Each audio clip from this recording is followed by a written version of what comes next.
Hello students, here I am Indu Kapoor Chaudhary taking your lecture of computer application and e-business.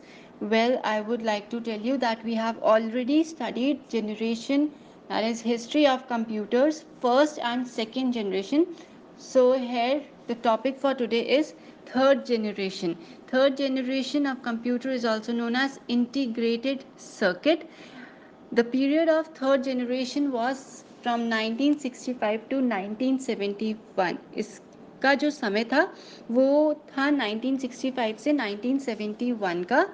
The third generation of computer is marked by the use of integrated circuits in place of transistors. A single IC has many transistors, resistors, and capacitors along with the associated circuitry. The IC was invented by Jack Kilby. The development made computers smaller in size, reliable and efficient.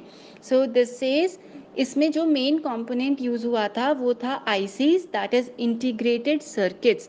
जैसे कि first generation में vacuum tube का use हुआ था, तो वैसे ही third generation में आपका इंटीग्रेटेड सर्किट्स का यूज़ हुआ था. इसमें एक सिलिकॉन चिप जिसमें बना होता है, ट्रांजिस्टर को रिप्लेस किया आईसी ने. आईसी का आविष्कार जैक किल्बाय ने किया था. आईसी की यूज़ की वजह से कंप्यूटर छोटा हो गया था साइज में as compared to first and second generation, और बहुत रिलायबल और एफिशिएंट भी था. In this generation, remote processing, time sharing, real time, multi-programming operating systems were used. इसके साथ इसमें remote processing, time sharing, real time, ये सब इसके साथ में ऐड हुई थी. मल्टी प्रोग्रामिंग सेकेंड जनरेशन में ऐड हो चुका था और बैच प्रोसेसिंग फर्स्ट जनरेशन में यूज़ हुआ था. तो चेंज क्या हुआ वो बोल्ड लेटर्स में आपके पास मटेरियल में अवेलेबल है. The next point says high level language Fortran 2 to 4th, COBOL, Pascal PL/1, Basic, Algol 68 were used during this generation. अगर थर्ड जनरेशन में लैंग्वेज की बात करें तो हाई लेवल लैंग्वेज यूज़ होती थी, जैसे कि फॉर्ट्रेन 2 टू 4th वर्जन इसी टाइम आया था. कोबोल के वर्जन्स थे. पास्कल एक टीचिंग लैंग्वेज थी जो लोगों को या बिजनेस पर्सन्स को यह सिखाती थी कि प्रोग्रामिंग किस तरह से की जाती है, और ये लैंग्वेज भी थर्ड जनरेशन में आई थी. PL1, बेसिक, एल्गोल 68, यह सब लैंग्वेज थर्ड जनरेशन में ही आई थी. The next slide says that we have the main features of third generations. The first feature is IC use, यानी कि इस जनरेशन में इंटीग्रेटेड सर्किट का इस्तेमाल किया गया था. मोर रिलायबल, ये वाला जो कंप्यूटर सिस्टम था ये ज़्यादा रिलायबल था. स्मॉलर साइज में भी छोटा हो गया था. जनरेट लेस हीट भी लेस प्रोड्यूस करता था. फास्टर, स्लो से ज़्यादा फास्टर हो गया था, यानी कि सेकेंड जनरेशन में हमारे पास कंप्यूटर सिस्टम स्लो था थोड़ा, और थर्ड जनरेशन में आते आते वो फास्ट हो गया था. Then we have less maintenance की कम ज़रूरत पड़ती थी. स्टिल कॉस्टली, अभी भी कॉस्टली थे. एसी नीडेड, एसी की अभी भी ज़रूरत थी. कंज्यूम्ड लेसर इलेक्ट्रिसिटी, कम पावर देते थे. सपोर्ट हाई लेवल लैंग्वेज, और हाई लेवल लैंग्वेज यूज़ करने लगे थे. Then we have some computers of this generation were, कुछ कंप्यूटर्स जो इस जनरेशन के थे वो थे IBM 360 series, Honeywell 6000 series, PDP that is personal data process, IBM 370 168 and TDC 316. और इसमें जो सबसे इम्पॉर्टेंट कंप्यूटर का जो सबसे ज़्यादा यूज़ हुआ था थर्ड जनरेशन में, that was personal data processor. So this here we complete the third generation, that is integrated circuit generation. Now the next generation is fourth generation. Fourth generation is also known as VLSI microprocessor based generation. The period of fourth generation was from 1971 to 1980. Fourth generation का जो समय था वो 1971 से 1980 तक का था. The fourth generation of computer is marked by the use of very large scale integrated circuits, VLSI circuits having about 5,000 transistors and other circuit elements and their associated circuits on a single chip made it possible to have microcomputers of fourth generation. It says कि इस generation का जो की component जो use हुआ था इस generation के कंप्यूटर में वो था very large scale integrated circuit, that is VLSI. IC तो थी पर आईसी के अंदर सर्किट बनता है, उसकी जो नंबरिंग थी वो बहुत ज़्यादा थी, इसलिए very large scale word use हुआ है. इस जनरेशन में माइक्रो कंप्यूटर्स भी थे. Fourth generation computer became more powerful, compact, reliable and affordable. और फोर्थ जनरेशन के कंप्यूटर ज़्यादा पावरफुल थे, साइज में छोटे थे, रिलायबल थे और अफोर्डेबल थे. As a result, it gave rise to personal computer revolution. The next point says, in this generation, time sharing, real time networks, distributed operating systems were used. इस generation में network distributed operating system का भी use हुआ था, क्योंकि first, second और third generation में real time और टाइम शेयरिंग ऑलरेडी अवेलेबल था. तो इस जनरेशन में जो नया यूज़ हुआ था वो था networks and distributed operating system. Another point is all the higher level languages like C and C++ database were used in this generation. जितनी भी हमारी हाई लैंग्वेज हैं जैसे कि C++, डेटाबेस, वो सब इस जनरेशन में यूज़ हुई थी. Now we have the main features of fourth generation. Fourth generation के कुछ फीचर्स हैं. पहला, VLSI टेक्नोलॉजी यूज, यानी कि इसमें very large scale integrated circuit का यूज़ किया गया था. वेरी चीप, कंप्यूटर पहले से थोड़े सस्ते हो गए थे. पोर्टेबल एंड रिलायबल, यानी कि मोबाइल हुए हैं. मोबाइल हेयर मीन्स मूवमेंट हो सकता था सिस्टम्स का, that is portable.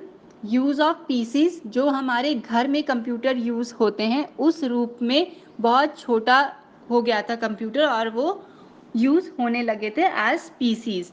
No AC needed, अब इसमें एसी की ज़रूरत नहीं पड़ती थी क्योंकि VLSI जो आईसी थी जो थी वो ज़्यादा हीट प्रोड्यूस नहीं करती थी. Concept of internet was introduced, internet का कॉन्सेप्ट फोर्थ जनरेशन में एग्जिस्टेंस में आया था. Great developments in the field of network, networking के फील्ड में बहुत मेजर डेवलपमेंट्स हुए थे. और the last point is computers became easily available, यानी कि कंप्यूटर्स का मार्केट में मास प्रोडक्शन होना स्टार्ट हो गया था. Now we have some computers of this generation, that is fourth generation. The first one is DEC 10.*1000, PDP second, Cray 1 supercomputer, Cray XMP supercomputer. And here is the last generation, is the fifth generation, also known as ULSI processor based. The period of fifth generation is 1980 onwards. अब fifth generation जो है उसका जो period start हुआ है वो 1980 तक से स्टार्ट हुआ है and it is till date, that means till today. In the fifth generation, the VLSI technology became ULSI technology, resulting in the production of microprocessor chip having 10 million electronic components. अब fourth generation में VLSI था पर fifth generation आते आते वो ULSI हो गया. ULSI का मतलब अल्ट्रा लार्ज स्केल इंटीग्रेशन, मतलब लाखों करोड़ों सर्किट एक आईसी पर, तो उसको बोलते हैं ULSI टेक्नोलॉजी. मतलब जो सर्किट का साइज है वो छोटा हो रहा है पर जो उसकी कैपेबिलिटी है, जो प्रोसेसिंग है वो बढ़ती जा रही है, तो इसको बोलते हैं माइक्रो प्रोसेसर चिप, जहाँ पर 10 मिलियन इलेक्ट्रॉनिक कंपोनेंट्स होते हैं एक चिप पर. Then we have this generation is based on parallel processing hardware and AI, that is artificial intelligence software. इस जनरेशन में नया क्या हुआ है वो है पैरेलल प्रोसेसिंग हार्डवेयर, एंड सबसे इम्पॉर्टेंट चीज़ थी आर्टिफिशियल इंटेलिजेंस सॉफ्टवेयर, जो कि बेसिकली रोबोट्स में यूज़ होता है. Artificial intelligence is an emerging branch in computer science which interprets means and methods of making computer think like human being. Artificial intelligence एक latest branch है computer science की, जिससे कि कंप्यूटर की जो मेकिंग और थिंकिंग है it's just like human beings. All the higher level languages like C and C++, Java, .NET are used in this generation. Fifth generation में जो लैंग्वेज यूज हुई थी वो थी higher level language, and it is C and C++, Java, .NET, etc. Artificial intelligence includes robotics, neural network, game playing, development of export system to make decisions in real life situation. Artificial intelligence में robots, आपका neutral network, game playing, development of expert system थे जो real life की situation में decisions ले सकते हैं. And the last point is natural language understanding and generation was one of the another feature of this generation. Now we have the features of fifth generation. Features says ULSI technology, that means इस generation में ultra large scale integration technology का use हुआ था. Development of true artificial intelligence का इस्तेमाल हुआ था. Development of natural language processing use हुई थी. एडवांसमेंट इन पैरेलल प्रोसेसिंग भी यूज हुई थी. Advancement in super conductor